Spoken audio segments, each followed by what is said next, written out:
rasanya, jiwanya, batinnya ini dia juga saya melihat cerdas. Dia sampai menyatakan Nusantara adalah portal culture semesta, pusat peradaban dunia.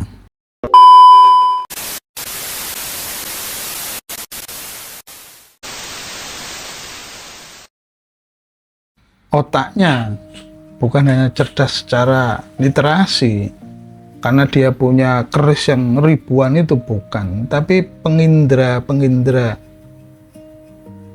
rasanya, jiwanya, batinnya ini dia juga saya melihat cerdas. Dia sampai menyatakan Nusantara adalah portal culture semesta, pusat peradaban dunia.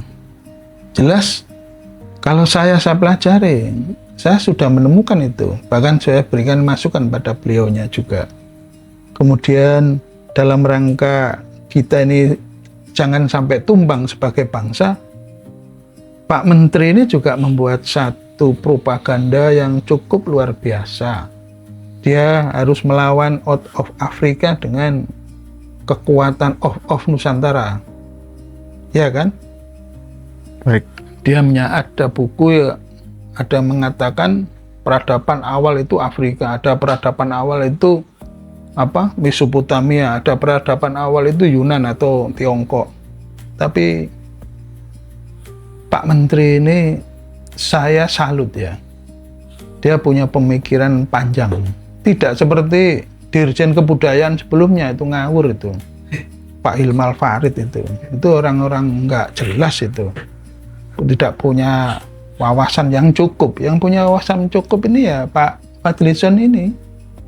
Dia sampai dalam rangka supaya tidak dihegemoni oleh peradaban asing, anak-anak muda ini supaya percaya diri, dia menggunakan out of Nusantara itu.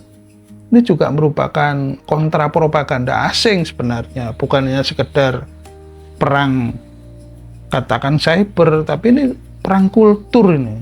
Propaganda kita yang dibangun anak-anak muda supaya menemukan jati dirinya ini, beliau sampai membuat satu bentuk norma narasi itu portal Nusantara, portal semesta, out of Nusantara. Ini merupakan bagi saya ini kecerdasan dia untuk melakukan dialektika. Iya, baik, itu gagasan yang menarik Romo ya. Terus juga ini beberapa waktu yang lalu saya melihat juga di media massa Pak Menteri kok mengumumkan berkaitan dengan Hari Kepercayaan Romo. Apa makna sih Romo Hari Kepercayaan ini sebenarnya? Hari kepercayaan terhadap Tuhan Yang Maha Esa. Apa ini sebuah hari raya, hari besar, atau bagaimana Romo? Ya, HPK itu sudah membuat surat sebenarnya jauh tahun 2025 untuk memberikan masukan tentang hari kepercayaan. Karena dengan adanya putusan 2016 Mahkamah Konstitusi itu ada ruang-ruang hak asasi manusia yang harus juga dimerdekakan. Karena masyarakat adat sebagai pemilik rumah, tuan rumah, penghayat kepercayaan sebagai tumpah darah, ibu pertiwinya kan masih belum diakui setelah 78 tahun merdeka itu. Sehingga putusan Mahkamah Konstitusi ini sebagai ruang hayatan yang bisa memberi ruang hidup kepada hak asasi manusia, khususnya bangsa Nusantara yang asli. Maksudnya dulu kan ada kata-kata asli ya, bumi putra maksudnya itu kan, untuk bisa hidup layak dengan yang lainnya. Maka ada satu bentuk kesadaran berangkat dari putusan Mahkamah Konstitusi itu, kelihatannya dia juga terinspirasi atas masukan juga dari HPK, juga ada beberapa organisasi juga memberikan masukan. Pada saat itu saya memberi masukan, ada 2 hari yang penting. Satu, lahirnya kosakata kepercayaan itu yang dibawa oleh guru besar kaum penghayat namanya Profesor Wongsonegoro. Di satu sisi ada ahli-ahli hukum, kata kepercayaan itu didok secara konstitusi pada bukan tanggal 17, tanggal 18 kan Undang-Undang Dasar 45 itu kan 18. di situ ada kata kepercayaan muncul di dalam teks Undang-Undang Dasar. Kalau dari sudut katakan itu dilihat dari sudut historis, maka 13 Juli ini adalah munculnya kosakata kepercayaan. Mestinya pada saat itu kan karena begitu banyak bahasa Melayu yang mempengaruhi sehingga kata bahasa Jawa yang asli itu hilang. Bahasa Sunda yang asli yang dulunya mestinya kapitayan, tapi kan itu hilang. Hilang jadi kepercayaan. Pada usulan BPUPKI yang dipimpin oleh Profesor Wongsonegoro itu. Kemudian kan didok pada saat 18 itu ada 13 ada 18. Kalau bicara tentang konstitusi maka kata kepercayaan muncul itu ya 18. Kata agama muncul secara konstitusi 18, pasal 29 ayat 1 itu negara melindungi segenap warga negara berdasarkan agama dan kepercayaan. Sebenarnya ada dua sistem nilai. Sudut pandang dalam melihat hubungan manusia dengan Tuhan atau spiritual itu. Itu di situ. Sehingga kalau agama diberi ruang yang sejak kemerdekaan, sebenarnya nggak sejak kemerdekaan sih, muncul itu kan setelah peristiwa 65 ada perubahan kepemimpinan, tiba-tiba kelompok-kelompok adat ini kan dihancurkan ya, habis. Sehingga yang muncul hanya kelompok-kelompok agama, sehingga pada saat itu Pak Harto ini hanya memberi ruang kepada kelompok agama, padahal dia juga membuat kepres tentang kepercayaan. Tapi kan pada saat itu orang ketakutan ini. Kalau sudah kepercayaan nanti dianggap ikut serta dalam kepentingan politik kan, padahal kan mereka itu orang-orang yang buta dalam politik. Betul. Mereka itu orang-orang penggayat itu kan hanya seperti apa ya, flash disk ya, atau yang memori apa namanya, yang nyimpan memori itu ya, RAM ya Romo. bukan yang kalau kita nyimpan dokumen ini apa namanya, kalau ada flash disk ada CD, satunya apa yang besar, hard disk ya. Orang-orang penganut kepercayaan terhadap Tuhan Yang Maha Esa ini kan orang seperti benda yang namanya memori apa? Hard disk kan. Kalau disket. Flash disk, ya kan? Ya. Hard disk, disket, flash disk. Itu orang-orang itu, dia yang menyimpan memori kawruh-kawruh luhur, memori jejak-jejak peradaban kita, memori tentang kalender kita, peristiwa-peristiwa sejarah mulai zaman batu sampai sekarang. Orang-orang penganut kepercayaan ini yang menyimpan, bukan orang-orang agama. Orang-orang agama itu tidak punya memori tentang keberadaan bangsa ini dulunya, ya kan? Setelah mereka memahami, muncullah gerakan-gerakan anti Yaman itu. Mereka kan sebenarnya merasa kita butuh memori nih, asal kita mana nih, dicarilah flash disk, hard disk. Flash disk, hard disk itu ditemukan pada siapa? Ya tokoh-tokoh adat, iya kan? Iya. Ya penganut kepercayaan yang menyimpan memori bangsa ini. Kalau itu sampai dihabisi juga, ya kita sudah tidak lagi mengenal jati diri kita. Yang kemarin kita sampaikan itu, kita menjadi bangsa amnesia, kehilangan memorinya kan. Itu memorinya apa saja, banyak itu, memori nilai kalendernya, memori nilai sejarahnya, memori spiritualnya, memori tradisinya, ya kan, memori peradabannya yang luhur, karya-karya intelektual para pujangga empu filsuf yang dahulu pernah hidup menulis perjalanan bangsa ini hilang semua. Itu nggak disimpan di, maaf ya, ini nggak mungkin disimpan di gereja-gereja atau di kantor MUI, nggak mungkin itu disimpan di kantor gubernur. Nah, ini presiden kita ini aku seneng ya, walaupun ya namanya orang tidak seluruhnya itu ideal, tapi kan dia punya yang namanya Dr. Fadlizon ini.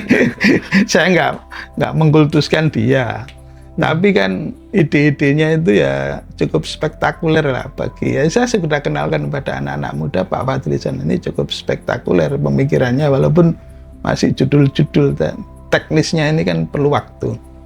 Itu Mas. Ya baik. Nah, bicara ini Romo, bicara soal kultus ini yang panjenengan sampaikan tadi. Bagaimana Romo membedakan antara tunduk kepada Tuhan ya dengan tunduk kepada manusia yang berbicara atas nama Tuhan, Romo? Karena ini kaitannya dengan kultus tadi, Romo. Ya, Fenomena Yaman ini kan banyaklah kita yang tahu terkait itu, Romo, yang dikultuskan dan sebagainya. Bagaimana Romo melihat itu? ya saya kan sebelum menjelaskan panjang lebar tentang orang-orang yang sedang kesurupan, ya, bukan kultus lagi itu, kesurupan. Kesurupan ya, Romo. Kalau terhipnotis sih masih bisa disembuhkan. Tapi kalau kesurupan ini kalau gak diombeni karo bunga mawar melati kan gak bisa waras ini. Ya kebanyakan manusia di dunia ini kan tidak benar-benar hidup. Saya katakan itu mereka hanya menjalankan naskah-naskah yang ditulis oleh bangsa lain. Bahkan ditulis orang lain. Itu yang menjadi pekerjaan berat kita.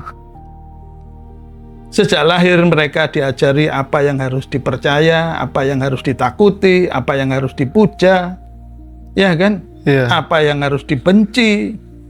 Ini naskah-naskah kan begitu, tanpa pernah sekalipun diberi ruang untuk berpikir, untuk bernalar, untuk bertanya, apakah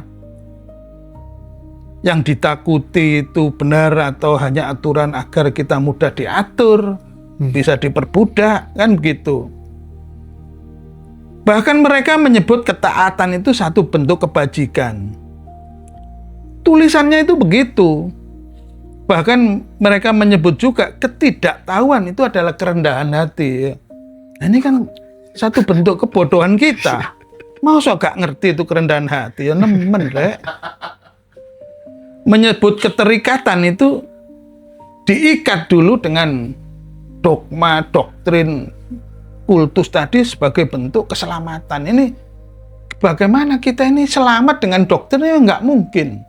Selamat itu dengan nalar waras. Makanya saya ini temannya Gus Dur. Kalau Gus Dur itu hanya satu di Indonesia, tapi saya ini Gus Nalar Waras. Saya ingin mengajarkan nalar waras kepada generasi ke depan. Jangan sampai yang namanya doktrin, dogma, kultus itu jalan keselamatan. Malah gak selamat, rek. Lu nggak bangsa ini, anak-anak muda bisa tambah pusing saya melihat zombie-zombie baru kan. Zombie-zombie baru. Padahal sesungguhnya manusia itu menunduk dan patuh kepada sesamanya.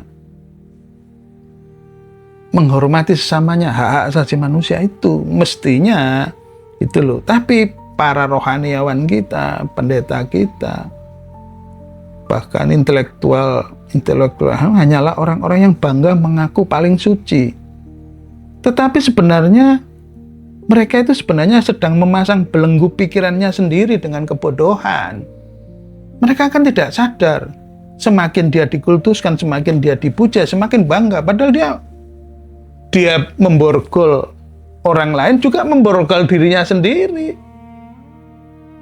Seperti itu ya Romo ya. Iya, dia masung orang lain, dia memasung dirinya sendiri. Ini kan para ulama yang mengaku suci.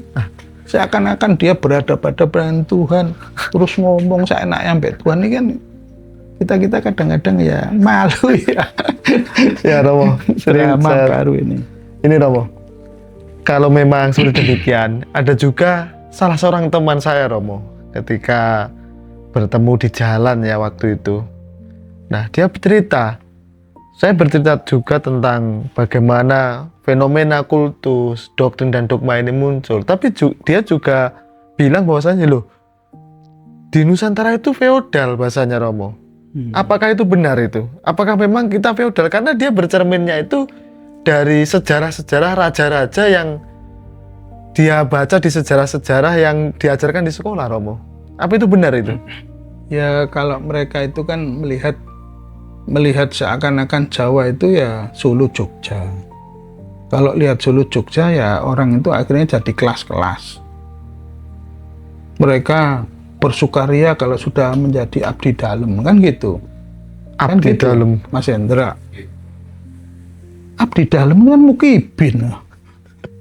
Apa bedanya abdi dalem sampai mukibin? Dia kan saya kadang-kadang ya malu lah. Jangan lihat Jawa itu pada abad 19 ke atas. Lihatlah Jawa itu 16 ke bawah. Itu ada katakan tidak ada kelas sudah. Antara raja dan rakyat itu bahasanya sama, nggak bahasa itu bahasa kromo inggil di tingkat-tingkatnya nih. Yang nggak bisa kromo inggil berarti kaum sudra. Ini kan apa bedanya? Ini kan warisan kolonial ini. Sebenarnya dia mengatakan asmanipun sinten, seakan-akan itu bahasa paling tinggi. Asma itu kan bahasa Arab, asma. Ya kan bahasa Arab. Dia sudah kehilangan. Terus kalau begitu lebih tinggi lah. Naminipun sinten. Nami itu name, itu bahasa company itu. Coba, itu kan lupa dia. Padahal dulu itu kalau leluhur di bawah 16 ke atas itu, putramu itu panjenengan paringi tetenger apa toleh, kan gitu, tetenger ya. Minimal jeneng lah, itu bahasa kita sendiri. Dan bahasa dialektika adat itu hilang. Sehingga anak-anak yang baru itu selalu mengatakan Jawa itu feodal. Jawa itu feodal. Ya kamu ndelok mek Jogja Solo feodal, delok arek Surabaya iku, cuk, ngono kan. Gubernur ae dipisu yang arek Surabaya wis gak ada feodal coba iku. JTV iku. Taufik Monyong nek ngono iku. Mbokmu bongko kan. Itu kan bahasa-bahasa nggak bisa tuh dikatakan bahasa kaum sudra. Orang-orangnya juga intelektual. Kalau pinter anak-anak Raja Solo sampai arek Surabaya pinter kabeh. Misir Londo arek Surabaya. Jadi itu kan sebenarnya demikian juga masyarakat Ngapak itu kan nggak mau tunduk. Lah, kita ini kan ditundukkan dengan sistem kelas. Mulai bahasanya dibuat berkelas-kelas. Mulai cara hidupnya berkelas-kelas, bahkan di Bali itu dihancurin itu. Ada banyak kelas mulai Brahmana, Satria sampai Paria itu. Caturwana jadi catur kelas itu. Jadi ini satu fenomena abad 18 ke atas. Memang kita kan harus dihancurkan dulu ya sistem nilai budaya kita, sehingga orang-orang anak-anak muda dikatakan orang Jawa itu feodal ya, karena dia melihat Jogja Solo. Coba ndelok arek Malang, ndelok arek Pasuruan, nggak ada itu. Makanya di Malang itu Satatagama. Konsepnya itu kan setara. Di Jawa Barat itu sampai membentuk negara itu sejajar, namanya Pajajaran. Pajajaran itu kan sejajar. Tidak ada yang tinggi, tidak istilahnya duduk sama rendah, berdiri sama tinggi. Ini kan konsep mula-mula kita. Tiba-tiba ada bentuk kaum ningrat, kaum abdi, kaum ini kan siapa yang membuat semacam apa ya, penghancuran nilai ini. Makanya saya berharap janganlah melihat Jawa itu feodal karena Solo Jogja itu sebagai pusat ya, seakan-akan pusat peradaban kita. Ya saya juga gak menjelekan Solo Jogja, tidak. Tetapi kan jangan melihat Jawa itu dari sisi yang itu. Lihatlah Jawa itu dari sisi yang seluruhnya. Makanya dulu saya pernah jelaskan, namanya tata krama ungga-unggo itu tidak didasarkan atau tidak dilabeling selalu Jogja Solo. Orang-orang Manggarai, orang Batak, orang Kajang itu punya sistem nilai tata kramanya masing-masing. Orang Minang punya sistem nilai lebih tinggi loh. Orang Minang itu punya tata krama yang luar biasa. Orang Batak itu waduh juga kuat itu tata kramanya. Bagaimana dia menghormati leluhurnya. Nggak ada namanya Sinaga itu meninggal terus manuhut Luciana Napitupulu ya. Napitupulu itu kalau meninggal itu dari mana-mana datang itu. Seluruh marga itu ya, Rong? Seluruh marga. Walaupun itu bukan anaknya, bukan itu. Wong Jawa tanggane mati. Siapa sih mati? Pak Joko. Karena sing teko. Sutoro gak teko males ya. Jokowi gak ngirimi gedang nang aku. Tapi orang Batak tidak. Orang Batak itu masih kuat itu. Nah, nilai-nilai inilah, maka jangan selalu melihat dari satu sisi. Nusantara ini kan katakan Taman Sari ya. Nusantara itu kebinekaannya luar biasa. Marilah kita duduk bersama, saling hormat menghormati. Kita bisa ngiras-ngiru, saling belajar mestinya itu. Itulah yang saya lihat, bahwa pandangan tentang feodal anak-anak sekarang itu tidak boleh. Dari hanya melihat Jawa itu Jogja Solo, beda dong. Golongan Sujiwo Tejo itu tata keramanya yo sampai dia menyebut dirinya Presiden Jan Cuker itu kan satu bentuk beda apa akar ya, beda akar itu. Yeah. Lebih baik putrane panjenengan itu dipun paringi tetenger sinten daripada gawe asmanipun sinten, daripada naminipun sinten. Ya nek tetenger kan jelas. Bapak biung biyen kowe ngger kok sampai dijenengi Habib ngono lho. Apa awakmu ben? Apa ben awakmu tahu dikeloni Habib? Jadi itu Mas Agus. Ya. Ya gini Romo. Dari yang Romo sampaikan ya, saya kutip beberapa terkait nilai-nilai kemanusiaan tadi yang barusan Romo sampaikan itu. Nah, terkadang kita melihat satu fenomena yang cukup miris Romo, di mana ada orang yang hanya berbeda secara tanda kutip agama ya, itu pada akhirnya mereka menyisihkan nilai-nilai kemanusiaannya. Itu terjadi fenomena itu. Akhirnya muncul intoleransi dan sebagainya ya. Apakah sebenarnya orang-orang seperti itu benar-benar takut kehilangan Tuhannya atau bagaimana Romo? Sampai-sampai dia tidak mau membantu itu. Kalau saya melihat mereka takut berpikir sendiri. Karena takut jawabannya akan meruntuhkan segala dunia yang dia bangun dengan susah payah. Orang-orang yang mengaku suci itu kan dia membangun ya. Membangun ya Romo? Membangun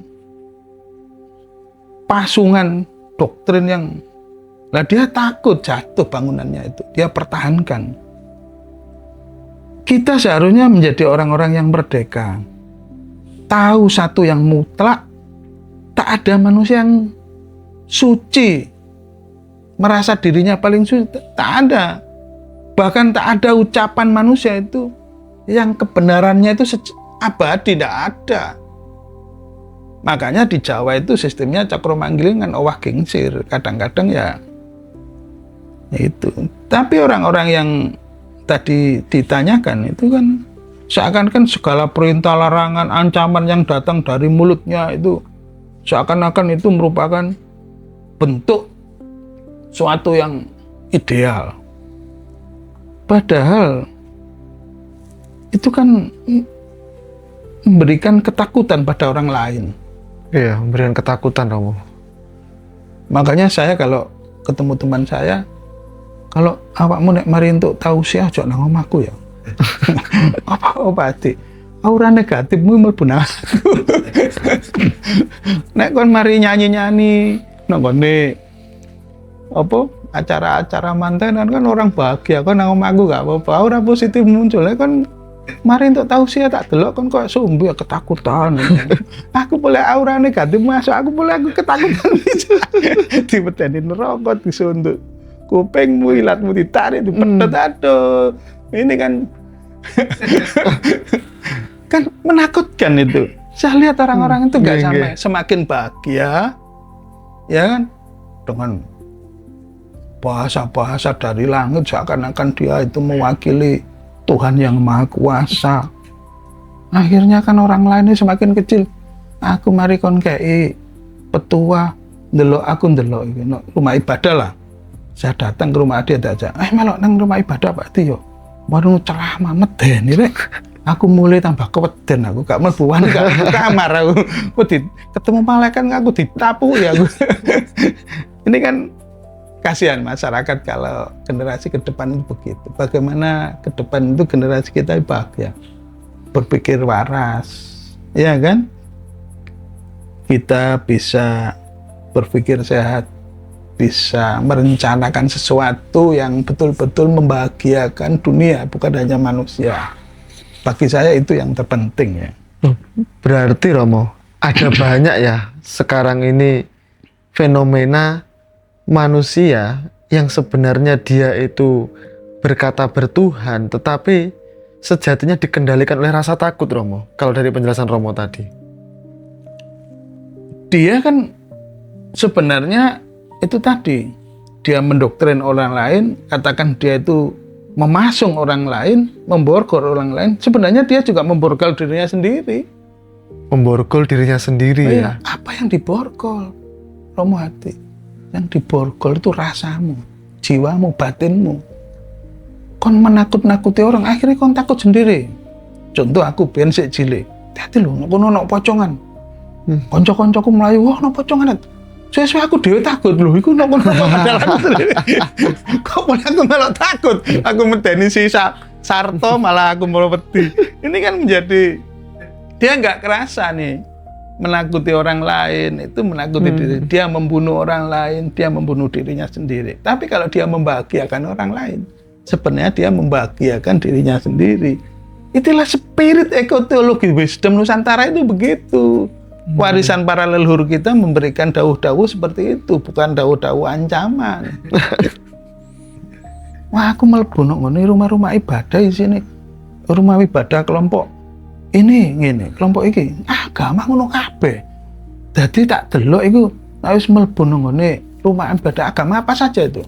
Tak delok mulai koyo demen ngono. Anak motor. Oh iya anak motor. Koyo gak ro dalan. Lho misale wong sing wis aurane negatif mlebu omahku. Lah awak dhewe akhirnya kan kecipratan nih. Kita kan hidup di sistem resonansi. Betul. Ya kan, ya, gelombang resonansi itu. Yang kamu bawa auramu itu jernih, datang ke saya ketibanan jernih, Nduk. Le, awakmu nggawa kopi, awak ireng pisan. Ini yang jadi masalah. Inilah sebenarnya pesan-pesan yang dahulu diberikan oleh para brahmana kita, empu, resi, para filsuf. Para pembawa pesan-pesan suci itu mestinya membawa kebahagiaan, bukan membawa hukum-hukum larangan. Iya kan? Betul loh. Mangan ngene gak oleh, mangan ngene gak oleh, mangan ngene gak oleh. Waduh, mari aku sumpah rek iki mau. Misalnya sumpah dibaptis ngomong ngene, mari ngono. Mari sumpah puasa le wake. Gak oleh ngene, gak oleh tambah sumpah kau. Ngene gak oleh, ngene gak oleh. Salaman nang wong wedok gak oleh. Waduh. Mangan iki gak oleh mangan. Kok akeh temen larangane iki. Mestinya kan mari sumpah itu kita ini kan bahagia ya. Enggak. Mari sumpah tambah gak bahagia. Telat sembayang dihukum. Iya kan? Gak sembayang ditugel sirai kuping. Waduh, ceritanya aneh-aneh. Itu Tuhan apa cakal, Pak? Nah, ini yang saya itu kadang-kadang ki omongan itu Tuhan apa mau jaga. Jaga lebih lowo iki. Nah, ini Romo, berarti mungkinkah manusia itu sepanjang hidupnya merasa menyembah Tuhan, tetapi sebenarnya yang ia sembah itu hanya gambaran Tuhan, Romo? Ya, mereka kan berimajinasi ya. Katakan mereka itu menyebutmu sesat. Katakanlah mereka itu telah mengucilkanmu. Padahal sesat yang sejati itu adalah mereka yang tahu bahwa mereka itu diperbudak. Mereka tahu, tapi mereka itu diperbudak. Diperbudak oleh siapa maksudnya di situ? Maksud saya ya diperbudak oleh dogma doktrin tadi. Itu loh. Karena mereka ketakutan, mereka memilih diam. Yang sesat itu mereka yang rela menyerahkan kewarasan dirinya demi pengakuan golongan kelompok-kelompok itu.